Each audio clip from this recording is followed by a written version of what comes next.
നമസ്കാരം. AI സാങ്കേതികതയ്ക്ക് സ്വീകാര്യത ദിനം പ്രതി വർദ്ധിച്ചുകൊണ്ടിരിക്കുമ്പോൾ UN സെക്രട്ടറി ജനറൽ ഒരു നിർണായക മുന്നറിയിപ്പുമായി രംഗത്ത് വന്നിരിക്കുകയാണ്. ഒരിക്കലും ഒരു സാഹചര്യത്തിലും ആണവായുധങ്ങളുടെ നിയന്ത്രണവും അതിന്റെ വിക്ഷേപണ ശേഷിയും ആർട്ടിഫിഷ്യൽ ഇന്റലിജൻസിനെ ഏൽപ്പിക്കരുത് എന്നാണ് UN secretary general Antonio Guterres തുറന്നടിച്ചത്. ആർട്ടിഫിഷ്യൽ ഇന്റലിജൻസ് സാങ്കേതിക വിദ്യയുടെ വ്യാപനം ആണവ യുദ്ധത്തിന്റെ ഭീഷണി ഇരട്ടിയാക്കുമെന്നും മനുഷ്യരാശി ഇപ്പോൾ തന്നെ അപകടകരമായ വക്കിലാണ് എന്നും UN secretary general Antonio Guterres മുന്നറിയിപ്പ് നൽകിയിരിക്കുകയാണ്. ആണവായുധ രാജ്യങ്ങൾ തങ്ങളുടെ നോൺ പ്രൊലിഫറേഷൻ ബാധ്യതകൾ ഗൗരവമായി എടുക്കണമെന്ന് സെക്രട്ടറി ജനറൽ പറഞ്ഞു വെക്കുന്നുണ്ട്. ആണവായുധങ്ങളുടെ ഉപയോഗം, പരീക്ഷണം, വ്യാപനം എന്നിവ തടയാൻ രൂപകൽപ്പന ചെയ്ത കാര്യങ്ങൾ ദുർബലമായിക്കൊണ്ടിരിക്കുകയാണ്. റഷ്യ ആണവ ഉപയോഗത്തിന്റെ പതിവ് ഭീഷണികൾ ഉയർത്തുന്നുണ്ട്. US-ന്റെയും റഷ്യയുടെയും ശേഖരവുമായി താരതമ്യപ്പെടുത്തുമ്പോൾ ചൈനയുടെ ശേഖരം ചെറുതാണെങ്കിലും ക്രമാനുഗതമായി അതും വളരുകയാണ്. ശീതയുദ്ധം അവസാനിച്ച് 30 വർഷത്തിലേറെയായി US-ഉം റഷ്യയും അവരുടെ ഭൂഖണ്ഡാന്തര ബാലിസ്റ്റിക് മിസൈലുകളിൽ പലതും ഹെയർ ട്രിഗർ അലേർട്ടിൽ സൂക്ഷിക്കുന്നുണ്ട്. വിക്ഷേപിക്കാൻ സർവം സജ്ജരാണ് താനും. ഓരോ രാജ്യത്തിന്റെയും പ്രതിരോധം ശക്തിപ്പെടുത്താനുള്ള നീക്കത്തിൽ AI-യുടെ സഹായത്തോടെ വിക്ഷേപണ നടപടിക്രമങ്ങൾ കാര്യക്ഷമമാക്കുന്നു എന്ന ആശങ്ക ഇപ്പോൾ വലിയ രീതിയിലാണ്. മനുഷ്യത്വം കത്തിമുനയിലാണ് എന്ന് തന്നെ പറയാം.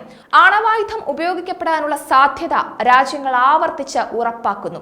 രാജ്യങ്ങൾ ആയുധ മത്സരത്തിൽ ഏർപ്പെട്ടിരിക്കുകയാണെന്നാണ് ഗുട്ടറസ് പറയുന്നത്. ആർട്ടിഫിഷ്യൽ ഇന്റലിജൻസ് പോലെയുള്ള സാങ്കേതിക വിദ്യകൾ നാൾക്കുനാൾ അപകടം വർദ്ധിപ്പിക്കുകയാണ്.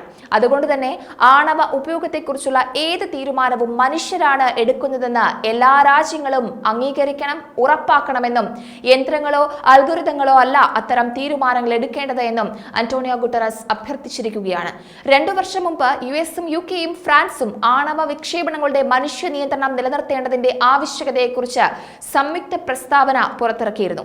റഷ്യയും ചൈനയും ഇതുവരെ താരതമ്യപ്പെടുത്താവുന്ന ഒരു പ്രഖ്യാപനവും പുറപ്പെടുവിച്ചിട്ടില്ല എന്നതാണ് ആശ്ചര്യപ്പെടുത്തുന്ന കാര്യം.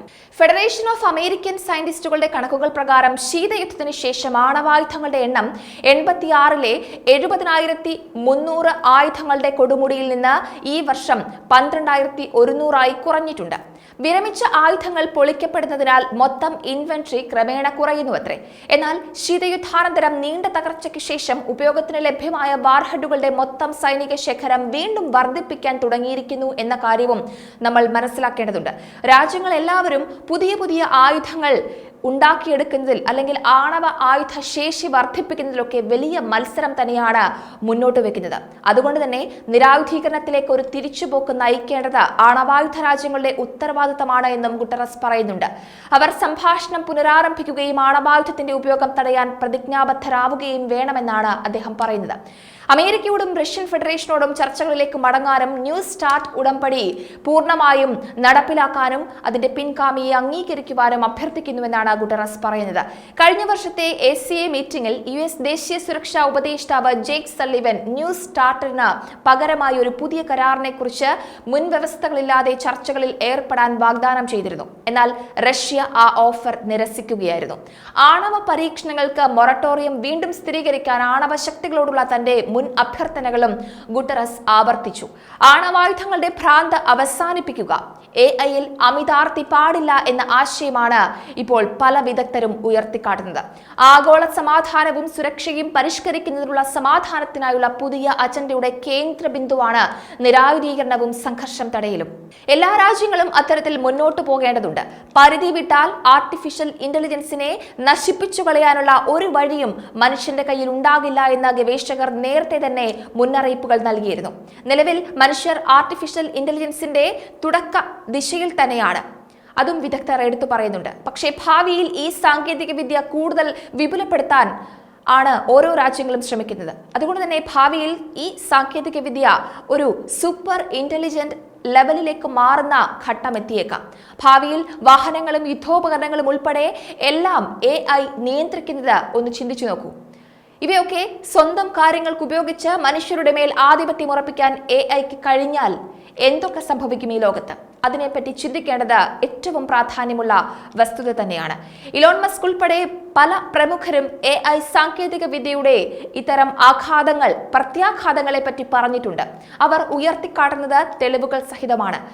മൈക്രോസോഫ്റ്റ് സഹസ്ഥാപകനും സാങ്കേതിക വിദഗ്ധനുമായ ബിൽ ഗേറ്റ്സ് ഇതിനെപ്പറ്റി വളരെ വിശാലമായി പറഞ്ഞിട്ടുണ്ട്. AI സാങ്കേതിക വിദ്യയിൽ അമിത ആർത്തി രാജ്യങ്ങൾ കാട്ടിയാൽ അതിൽ ആഴത്തിലിറങ്ങിച്ചെന്നാൽ വലിയ നാശമായിരിക്കും ലോകത്തെ കാത്തിരിക്കുന്നത് എന്നതാണ് മുന്നറിയിപ്പുകളിൽ ഏറെയും. AI സാങ്കേതിക വിദ്യയുടെ എല്ലാ വശങ്ങളും ഉപയോഗിക്കുവാൻ രാജ്യങ്ങൾ വലിയ ധൃതിയാണ് കാണിക്കുന്നത്. അതുകൊണ്ട് തന്നെ ആണവായുധ മേഖല AI-ക്ക് കൊടുക്കരുത്, ആ മേഖലയിലേക്ക് AI സാങ്കേതിക വിദ്യ ഇറക്കരുത് എന്നാണ് വിദഗ്ധർ പറയുന്നത്. ഇപ്പോൾ UN ജനറൽ സെക്രട്ടറി പറയുന്നതും അത്തരം കാര്യങ്ങൾ തന്നെയാണ്. ഭാവിയിൽ മനുഷ്യന് നിയന്ത്രിക്കാൻ കഴിയാത്ത രീതിയിൽ കാര്യങ്ങൾ പോകും എന്നതാണ് എല്ലാവരും പറഞ്ഞു വെക്കുന്നത്. അതുകൊണ്ട് തന്നെ കൃത്യമായ സമയത്ത് കൃത്യമായ നീക്കങ്ങൾ നടത്തിയില്ലെങ്കിൽ ഈ ലോകം തന്നെ വലിയ അപകടത്തിലാകും എന്നതാണ് മനസ്സിലാക്കേണ്ടത്.